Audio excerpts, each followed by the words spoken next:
인생살이가 고달프니까 사람들이 나그네 인생이라고 말합니다. 그 인생길을 걷다 보면 아주 충격적인 일들을 경험하게 됩니다. 특별히 그 충격적인 사건 속에 하나님이 부르시는 놀라운 기적적인 일들을 종종 경험합니다. 제가 이렇게 목회를 하다 보니까 인생을 토막낼 수는 없지만 하나님이 그저 지옥불로 심판하지 않고 한 3번 정도 부르심의 기회를 주시지 않는가 생각해 볼 때가 많습니다. 어떤 사람은 은혜 중에 은혜가 된 건 부모님이 예수 믿어 잉태할 때부터 기도하고, 그래서 정말 믿음 안에 출산해서 그 믿음의 은혜 속에서 하나님께 부름받는 것은 정말 복 중에 복입니다. 할렐루야. 그런데 그러한 특별한 은혜 아니고 어떻든 세상 속에 묻혀 있다가 하나님이 부르시는 증거들을 잘 살펴보면 이 가운데도 첫 번째 부르심에 순종하고 온 사람도 있지만 조금 빼딱스러운 사람들은 두 번째 기회도 놓치고 가까스로 세 번째 죽을 뻔하다가 천부의 의지 없어 손 들고 오는 사람 목회하다 보면 가끔 만나고, 그런 사람들이 주로 신학교에 가면 가끔 만나요. 그런데 놀라운 것은요, 그런 하나님의 극적인 은혜를 받았음에도 불구하고 그게 하나님의 심오한 부르심이나 하나님의 특별한 사명적 축복이 담겨 있는 기적과 체험이라고 생각지 못하고 세월이 지나면서 세월의 때에 묻혀 그냥 잊어가는 사람들도 종종 있습니다. 그래서 성경에 보면 불 가운데 부끄러운 구원이나 또한 비침을 받아서나 구원받지 못한 비극적인 인생을 이야기할 때 그 깨달음을 쉽게 세상 것과 접하면서 잊혀져고 구원의 감격을 누리지 못하는 인생들에 대한 영적 비유들이 아닌가 생각해 볼 수 있습니다. 일생에 아주 소중한 기회인데 그 중요함을 관가하고 그냥 또 일상에 묻혀서 자기의 삶에 돌아가 버리는 겁니다. 굳이 구원과 연관짓지 않아도 오늘 대부분 그리스도인들이 남다른 은혜와 남다른 사명을 받았음에도 불구하고 일상에 지치고 세상에 빠져서 어느 날 그 귀한 사명, 그 귀한 은사, 그 귀한 자기에게 주어진 축복의 지름길을 스스로 포기하고 놓치는 경우도 얼마나 많은지 모릅니다. 오늘 본문에 등장하는 예수 그리스도를 만난 그라사 사람들의 모습을 통해서 우리는 혹시 그런 누를 범하며 인생을 허비하거나 낭비하지 않는가 자신을 돌아보는 기회가 될 수 있기를 바랍니다. 오늘 본문의 주인공은 아무도 제어할 수 없는 두려움의 대상, 귀신 들린 청년이 등장합니다. 예수님이 그라사 땅에 배를 대고 그 마을에 도착하자마자 제일 먼저 이 귀신 들린 청년이 예수님께 나와서 간구하고 있는 장면이 소개되고 있죠. 그가 얼마나 강력한 귀신의 지배를 받았던지 쇠사슬로 묶어도 제어가 되지 아니하고 집에 거처가 있는데도 무덤 사이에 거처하며 소리 지르고, 그래서 마을 사람들이 이 귀신 들린 청년이 엄청난 두려움의 대상이었습니다. 그런데 예수 그리스도를 만나 그 예수 그리스도가 정말 그 마을에 어떤 은혜와 복을 주러 왔는지에 대한 관심보다는 결론적인 이야기지만 물질적 경제적 손해 때문에 예수가 조금만 더 있다가는 모든 게 다 거들나겠다 두려워서 예수를 떠나기를 강청했다. 신사적으로 했겠습니까? 오늘날 말하면 떠나라고 돌질하거나 떠나라고 욕하면서 예수를 배척하는 내용이 소개되고 있습니다. 오늘 먼저 주인공 귀신에 매여 사는 이 불행한 청년을 성경은 그렇게 소개합니다. 누가복음 8장 26절 27절 그들이 갈릴리 맞은편 그라사인의 땅에 이르러 예수께서 육지에 내리심에 그 도시 사람으로서 귀신 들린 자 하나가 예수를 만나니 그 사람은 오래 옷을 입지 아니하며 집에 거하지도 아니하고 무덤 사이에 거하는 자라. 예수님께서 목적 있어서 갈릴리 건너편, 오늘 대지를 치는 걸 보면 많은 성경학자들이 이스라엘의 피를 이어받은 이스라엘 백성들은 아니라는 거죠. 왜냐하면 율법 속에 돼지고기를 그들이 먹을 수가 없기 때문에 아마 이방인 마을에 예수님이 가신 겁니다. 그 마을에 가신 목적은 그들에게 특별한 구원의 은혜를 주시기 위한 하나님의 계획과 뜻과 마음이 계셨다는 거죠. 그런데 가장 먼저 만난 사람은 정말 은혜로 예수 믿고 변화되어 그 마을을 다 바꿔 놓을 만한 마을의 위인이나 마을의 귀한 사람이 예수님을 처음 만난 게 아니라 귀신이 귀신같이 알고 부둣가에 예수님 앞에 먼저 찾아 나온 겁니다. 예수 그리스도를 만난 귀신은 절규하는데 8장 28절 이어지는데 보면 예수를 보고 부러지죠. 그 앞에 엎드려 큰 소리로 불러 이르되 지극히 높으신 하나님의 아들 예수여, 당신이 나와 무슨 상관이 있나이까? 당신께 고하노니 나를 괴롭게 하지 마옵소서 하니, 이는 예수께서 이미 더러운 귀신을 명하사 그 사람에게서 나오라 하였음이라고 말합니다. 귀신이 그냥 예수님 앞에 나와 간구하고 있는 게 아니라 예수님 벌써 그 귀신이 오는 것을 보고 예수님은 벌써 명령하신 거예요. 더러운 귀신아, 그 청년의 몸에서 떠나가라 라고 말하니 그냥 떠날 수가 없는 귀신이 청년 그를 예수 앞에 무릎 꿇고 부르짖게 하는 겁니다. 나를 괴롭게 하지 마십시오. 나를 떠나라 하지 마십시오. 그러면서 소리 지르고 있습니다. 오늘 그가 나와 예수님께 부르짖고 소리 지르는 이유는 이미 예수님께서 그 청년을 치유하여 그 그라사 지역에 복음의 거점, 복음 전도의 시작을 알리고자 하는 예수님의 거룩한 계획이 있었던 거죠.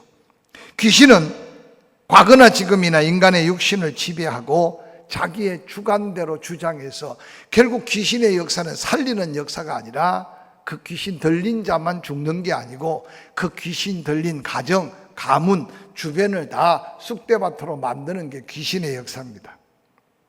귀신은 이 청년의 육체뿐만 아니라 정신과 생각까지 주장하여 자기의 도구로 삼고 역사하고 있는 겁니다. 그러므로 거처가 있는데도 자기 집에 거처를 삼지 않고 무덤가에 거처를 삼고 오랫동안 옷을 입지 않고 그러고 소리 지르고 동네 사람이 어떻게 잠든 귀신 들린 청년을 쇠사슬로 묶어놔도 쇠사슬을 끊고 그렇게 온 동네에 두려움의 대상이 되었습니다. 혹시 이 자리에 계신 여러분 중에 귀신 들린 사람을 직접 본 적이 있습니까? 요즘은 귀신들이 세련돼 가지고 누가 귀신 들린지 볼 수가 없고 알 수가 없어요.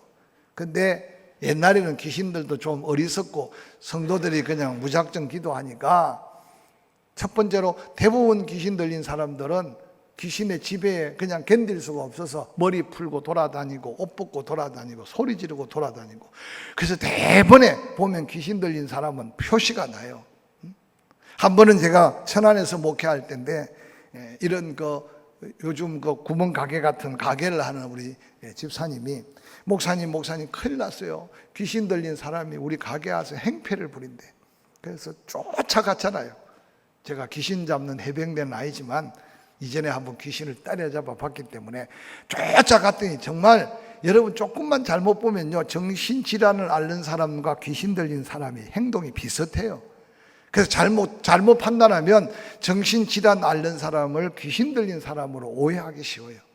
그런데 정신질환을 앓는 사람과 귀신 들린 사람의 차이는요, 정신질환을 앓는 사람은 정말 배우는 게 없어요. 특별히 목사가 누군지 누가 기도하는 사람인지 몰라요. 근데 귀신 들린 귀신은요, 기가 차게 압니다. 제가 보니까 귀신 들린 게 아니고 정신이 이상한 사람이에요.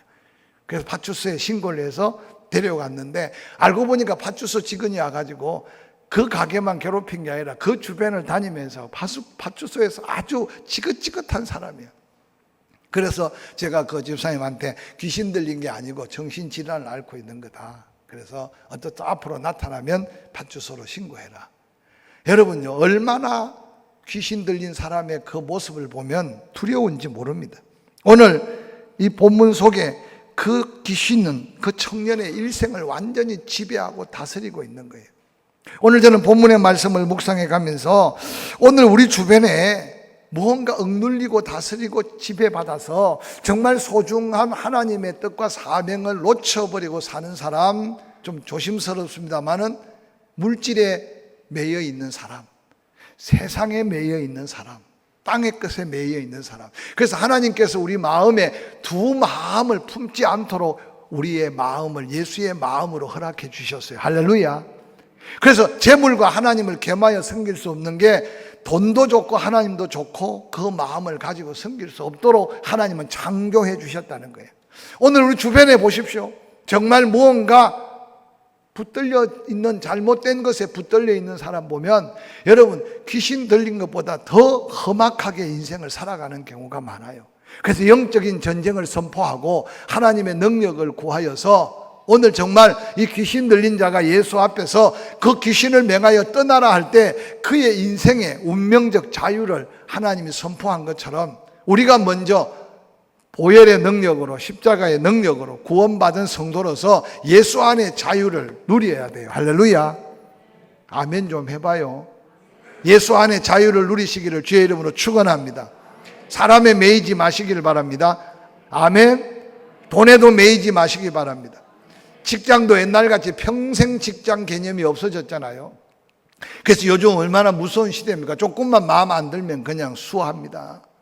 그게 뭐냐 하면 평생 직장일 때는 참기도 하고 견디기도 하고 또 오너들은 가족같이 여겼어요. 그런데 이제는 철저하게 계약관계야. 계약이 깨지면 관계가 다 깨져. 오늘날 세상 사회 속에요, 부부간에도 계약적인 관계로 사는 사람 많아요. 그러니까 쉽게 그냥 계약을 파기하는 거예요. 부모와 자식 관계도. 얼마 전에 제가 어떤 분을 만났는데 형제지간에 안 보고 산 지가 20년이 넘었대. 제가 충격을 받았어요. 제가 아는 어떤 가정이야. 근데 그 형제 중에 목사도 있어요. 근데 이번에 어떤 권사님이 기도하면서 중재를 해서 어떻든 가족이 함께 화해를 했대. 아니, 형제끼리 화해하는데 중재자가 누가 필요하며 다른 사람이 무슨 기도할 필요가 있겠어요? 다 예수 믿는 사람이에요. 바로 우리가 사는 이 지구촌에 지금 그런 일이 있다니까. 20여 년 동안 아예 연락도 관계도 남남보다 더. 그래서 제가 혼자, 아니 도대체 딴 사람은 몰라도 그 목사는 형제 사랑에 대해서 어떻게 설교하며 용서에 대해서 어떻게 설교했을까 궁금한 거예요. 이게 오늘 우리 시대의 모습입니다. 오늘 이 말씀을 통해서 오늘 이 청년 귀한 생명이 귀신에게 붙들리는 그 순간 자기 인생, 자기 미래, 자기의 것이 하나도 없어요. 오늘 이 땅에 많은 사람들이 뭔가 매여 산단 말이에요. 매여 산단 말이에요. 예수 그리스도께 매여 그리스도의 종된 삶을 자랑했던 사도 바울 같이 믿음에 매여 있고 성령에 매여 있는 것 외에 세상 것이 여러분을 동여 멜지 못하도록 믿음으로 승리하시기를 주의 이름으로 간절히 축원합니다. 할렐루야. 직장도 중요합니다. 가게도 중요해요. 그러나 예수님이 제자를 부르실 때 너의 가족들, 친척, 형제들 다 버리고 나를 따르라고 하는 것은 그걸 버리고 미워하라는 게 아니라 그것보다 나를 더 사랑하지 않고는 이 사명을 질 수 없다는 더 큰 하나님의 사명에 대한 강조점이에요. 그런데 오늘 현대 그리스도인들이요, 뭘 그리 바쁩니까? 이 밤에 뭘 그리 바쁘겠어요? 뭐 교대 근무하는 분은 하는 수 없어요. 그게 계약된 과정이니까. 그러나 어떤 때는 내가 충분히 조정할 수 있는데도 예배에 빠지는데 너무 익숙해지지 않도록 기도해야 돼요. 저도 괜찮은 직장에서 만 3년 동안 직장 생활을 했어요. 옛날하고 좀 다르지만 지금은. 이번같이 8월 17일이 연휴가 되면 8월 15일 출근하라고 말해요. 주일날 출근하고 월요일날 쉴 때도 많았어요. 대체 근무한다고. 근데 제가 만 3년 직장 생활을 하면서 한 번도 주일 쉰 적 없어요. 왜냐하면 다 그런 건 아니겠지만 그 속에 몸부림치면 하나님께서는 때로 기회를 주시든지 감당케 하시든지 피할 길을 주시든지. 할렐루야. 근데 오늘날 우리가 어느 날 세상에 매여 있고 땅의 것에 뭔가 자꾸 매이다 보니까 자꾸 계산하게 되고 자꾸 따지게 되고 그러다 보니까 어느 날 시간을 조정할 수 있는 기회를 놓쳐버려요. 오늘 다른 거 다 잊어버려도 매여야 될 때 바로 매이지 않으면 우리에게 자유가 다 빼앗겨요. 그래서 오늘 그리스도인들이 이 놀라운 하나님의 은혜 안의 자유를 잃어버리고 살고 있지 않는가. 누가복음 8장 오늘 30절에 예수께서 내 이름이 무엇냐 물으니 안타깝게도 군대 귀신이 그에게 들렸어요. 그러면서 무저갱으로 들어가지 말라 간구합니다. 마침 그곳에 많은 돼지떼들이 산에서 먹고 있는지라 귀신들이 그 돼지에게로 들어가게 허락하심을 간구하니 이에 허락했다. 잘못 이해하면요, 귀신이 기도하면 예수님이 응답할까? 그런 차원이 아니에요. 우리가 믿고 구하는 기도와 오늘 귀신들이 구하는 것을 허락한 것은 제가 볼 때 돈에 매여 있고 재물에 매여 있고 그 대직에 매여 있는 그 엄청난 거라사인들의 마음에 귀신들이 돼지떼에 들어가 몰사하는 걸 바라보며 무엇이 더 인생의 소중한 것을 보여주시기 위한 하나님의 오묘한 섭리가 그 속에 감춰져 있는데도 세상에 매여 있는 그들은 그 가치를 몰랐어요. 귀신이 그 사람에게 나가서 돼지떼에게 들어가는 순간 그 청년은 정신이 온전해지고 옷을 입고 그리고 예수의 무릎 앞에 엎드려 있는 모습을 한번 상상해 보시길 바랍니다. 지금도 예수 그리스도는 그를 찾고 그를 만나는 자, 구원받는 자에게 죄에서 자유, 세상의 자유, 할렐루야, 물질의 자유, 시간의 자유, 이 자유함을 여러분 잃어버리지 않기를 주의 이름으로 간절히 축원합니다. 동네 사람들이 몰려옵니다. 난리가 났습니다. 돼지 치는 사람이 동네 가서, 여러분요, 진리를 모르고 가치를 모르면 돼지떼만 눈에 보이는 거예요. 지금 현 정부가 눈에 보이는 게 뭐라고 생각합니까? 그래서 기도해야 돼요. 눈이 뒤집히지 않고 지혜로 바로 바라보고 백성을 바로 바라보고 하나님을 찾을 수 있는 믿음의 지혜를 달라고 기도해야 돼요. 할렐루야. 정말 중요한 때예요. 청와대 그 많은 사람 중에 예수 믿는 사람이 없겠어요? 장관들 중에 예수 믿는 사람이 없지 않다니까요. 그 많은 국회의원들 중에 이번에 모여보니까요, 호남 지역은 특별히 기독교 복음화가 더 돼서 익산 같은 데는 39%인가 그래요. 거의 10명 중에 4명은 다 교회 다니는 사람이야. 그러니까 교회 다니는 사람이 표를 안 주면 국회의원이 못 된대. 그런데 국회만 가면 왜 또라이가 되고 정신이 이상해지겠어요? 그게 뭔가 매여 있는 게 잘못 매여 있으니까. 이번에 포괄적 차별금지법을 반대하는데 사실 경상도 사람들은 지금 잠자고 있다고도 지나치지 않아. 또 인터넷 보고 난리 날까 봐 걱정했지만 저 광주, 전주 그쪽 사람들이 더 난리예요. 이거 있을 수 없는 일인 것을 알면 알수록, 알아가면 알아갈수록 기도해야 될 제목이고, 아멘? 심지어는 어떤 목사님 그렇게 이야기하잖아요. 자녀가 딸을 가졌는데 갑자기 여자아이가 당신 사위입니다 하고 데려와서 인사를 시키면 잘못했다고 야단도 못 쳐. 내 딸 야단 쳤다고 벌금 물리고, 그것도 한두 번 계속 야단 치면 갇히기도 하고 구속되기도 해. 지금 이 법이라는 걸 그냥 차별하지 말자고 하는 법은 이미 우리나라 법 속에 장애인, 피부 색깔, 남자 여자 성별 배웠는지 안 배웠는지, 또한 과거에 어떤 병을 가졌는지 안 가졌는지, 우리 개인이 보장받을 수 있는 모든 개인 차별 금지가 우리의 기본법 안에 다 있다니까요. 이미 우리는 그런 보호를 받고 있어요. 그런데 왜 이런 것을 만들까요? 그 배후에 잘못된 사상이나 생각들이 하나님의 법을 도전하고 있다는 사실을 그리스도인들이 지금 깨닫지 못하는 거예요. 그래서 이번에 제가 성시아 신문에, 이번에 서울에 가신 목사님들은 사진을 찍어서 그냥 성시아 신문 제일 일면에 냈어요. 보셨나 모르겠어요. 그걸 보면서도 우리 교회 목사님은 어디 가 있나 찾는 사람도 없을 것 같아. 이게 지금 우리의 무감각하고 무관심한 게 뭔가 어디에 더 관심을 둬야 되는지 관심의 초점을 잃어버리고 있는 이 시대가 위기라는 거예요. 사랑하는 성도 여러분, 오늘 이 거라사인들이 그들의 눈에는 돼지떼 돈밖에 안 보여. 지금 이 시대가 그런 시대예요. 그러니까 예수 그리스도께서 귀신 들린 자를 고쳐서 그 앞에 정신이 온 자의 옷을 입고 있는데, 귀신 들린 사람 때문에 그렇게 괴로움을 당하고 고통을 받았는데도 그가 치유받은 거 관심 없어. 그가 구원받은 거 관심 없어. 그가 살아나는 거 관심 없어. 내 돼지떼가 지금 다 몰살당한 거, 예수가 조금만 더 있으면 돼지떼뿐만 아니라 우리 집에 소떼, 양떼, 집에 있는 모든 재물 다 날아갈 것 같아. 이번에 수해로 인해 고통받는 사람이 기도해야 되겠지만 상상외로, 저도 오래 살지는 않았지만 이 좁은 땅에 이렇게 군데군데 가면서 그냥 이렇게까지, 여러분이 정말로 상상할 수 없는, 세상 사람들은 그냥 우연이겠지, 폭우겠지, 물폭탄이겠지 하겠지만 예수 믿는 우리는 그 속에 하나님의 섭리가 있고 하나님의 뭔가 메시지가 있다는 걸 우리는 깨달아야 돼. 할렐루야. 저는 거듭거듭 말하지만 코로나19가 다른 나라하고 대한민국하고 똑같은 코로나19인데도 스쳐 지나가고 코로나19로 인해 되어지는 여러 가지 후유증이 다른 나라하고 달라요. 다른 나라하고.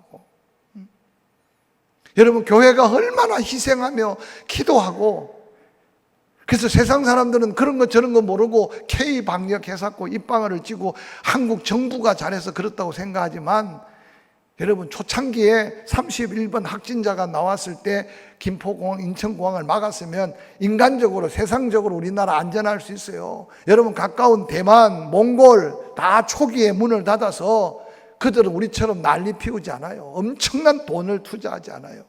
그런데 여러분, 그 31번 항자가 가까운 대구 중심으로 신천지가 저렇게 발칵 뒤집혀서 언제 죽을지도 모르겠지만 이만희를 누가 구속할 수 있겠어요? 각 집회장마다 이제 콩가루 집안이 되고, 제가 볼 때 앞으로 두고 봐야 되겠지만 이 땅에 사이비가 발붙이지 못하고 이단이 발붙이지 못하는 시대를 우리가 만들고 우리 후손에게 교회를 물려줄 수 있는 사명을 갖고 기도해야 돼요. 할렐루야. 세상 사람들은 관심 없어. 교회에서 확진자가 생기고 하는 것 때문에 매스컴 보고 또 교회를 욕할지 몰라도, 그래도 우리는 좀 더 다른 면으로 바라봐야 돼. 관심 붙들려 있고 매여 있는 게 달라야 보는 게 다르고 생각하는 게 다르고 말하는 게 다를 텐데, 오늘 하나님께 매여 있어야 될 사람들까지도 세상에 매여 있고 물질에 매여 있고 땅의 것에 매여 있다 보니까 하나님 앞에 시간 제대로 구별하지 못하고 하나님 구별하지 못하는데 무슨 복을 구하며 내 있는 건강 가지고 오른손이 하는 걸 왼손이 모르게 나누고 베풀지 못하는데 누르고 흔들어 넘치는 복을 누가 받을 수 있겠어요? 제가 늘 강조하지만 어려울수록 우리는 더욱더 성령에 매이고 십자가에 붙들리고 사랑의 줄에 매여야 될 줄로 믿으시기를 주의 이름으로 간절히 축원합니다. 오늘 이 땅에 거라사인들처럼 어리석은 사람들이 세상에 가득하기 때문에 전도하기가 어려워요. 그래도 전해야 돼요. 오늘 성경에 보니까 온 거라사 동네 사람들이 예수를 배척하고 쫓아내는 거야. 그런데 이 청년이 정신이 차리고는 예수님을 따라가겠다고 말합니다. 그래서 예수님이 뭐라고 말합니까? 누가복음 8장 36절에 그가 가서 예수께 자기에게 어떻게 큰 일을 행하셨는지 온 성에 전하였더라 라고 말하는 것은 예수님이 따라올 거 없다. 너는 이 마을을 책임져야 된다. 너희 집으로 돌아가라. 은혜 받은 자여 너희 집으로 돌아가라. 그리고 네가 경험한 것, 네가 본 것, 너를 매어 능력 있게 한 예수 그리스도를 전하라고, 복음을 전하라고. 그래서 그가 예수님이 떠나자마자 바로 가서 자기 가족들 주변에 어떻게 큰 일을 행하셨는지, 그가 귀신에게 붙들릴 때는 귀신의 역사 속에 살았는데 예수 그리스도의 능력으로 구원을 받고 하나님께 붙들리니 복음의 증인이 되었어요. 할렐루야. 여러분은 그냥 광고니까 듣고 말았겠지만 코로나19로 지금 거리두기를 하니까 주일날 예배 드리면 우리 교회가 967석이에요. 지금 1층, 2층이. 그런데 거리두기로 스티커를 붙여놓으니까 지금 주일날 3층에 예배 드리는 분들 입구에 앉아있으면 다른 사람이 건너가기 너무 어려워. 거의 거덕 차요. 근데 이렇게 채워서는 안 되고 내 오른편, 왼편, 앞, 뒤 빈자리를 누가 채워주겠어요? 따라합시다. 이때 전도할 때다. 믿으시면 아멘. 듣든지 아니 듣든지 이 시대를 봐라, 이 세상을 봐라. 여러분, 그 사람들은 안 보여. 보이는 우리라도 바라보고 못 보는 그들에게 보게 하고 못 듣는 그들에게 듣게 하고. 할렐루야. 세상이 거꾸로 뒤집어져도 하나님은 역사하시고 세상이 거꾸로 뒤집어져도 하나님의 은혜로 이 민족은 산다. 그래서 우리가 이때 복음 전해야 될 때고, 이때 교회가 다시 일어나야 될 때고, 이때 여호와 열심을 가져야 될 때고. 아멘 좀 해요. 이때 더 거리는 떨어져 있지만 더 사랑해야 될 때고, 이때 어려운 사람들을 더 돌아봐야 될 때고. 아멘. 그러므로 이번 주일부터 다시 한 번 더 우리의 영적인 모습을 돌아보면서 여러분, 예수 믿고 구원받은 성령 내주한 우리를 귀신이 지배하지는 않겠지만 세상 것에 지배받지 말고 계속 하나님의 은혜의 지배를 받고 은혜의 소중함을 깨달아가면서 우리가 가서 복음 전해야 될 정인임을 깨달아가면서 세상에 그라사인들처럼 돼지떼의 관심과 마음이 다 빼앗겨버린 그들을 돌이켜 그리스도께로 이끌어야 할 그 사명을 감당하는 저와 여러분이 될 수 있기를 주의 이름으로 간절히 축원합니다. 요즘 새신자들 오는 사람 보세요. 안타깝게 전도에서 오는 게 아니라 그냥 지금 매주마다 낯선 분들이 왔다 가고 그러다가 등록하고 하는데, 제가 안타까운 것은 누군가가 정말 정성을 들이고 기도하고 누군가 정말 마음을 다해서 그 영혼을 섬기다가 그래서 전도받은 사람 혹 있지만 그런 사람보다는 소문 듣고 오거나 어떻게 이렇게 오는 사람이 지금 새신자들이에요. 우리부터 먼저 악한 영에 매이지, 세상에 매이지도 말고 예수께 매여서 이 은혜 안에 다시 한번 하나님의 영광을 드러내는 믿음의 사명자들 될 수 있기를 주의 이름으로 간절히 축원합니다.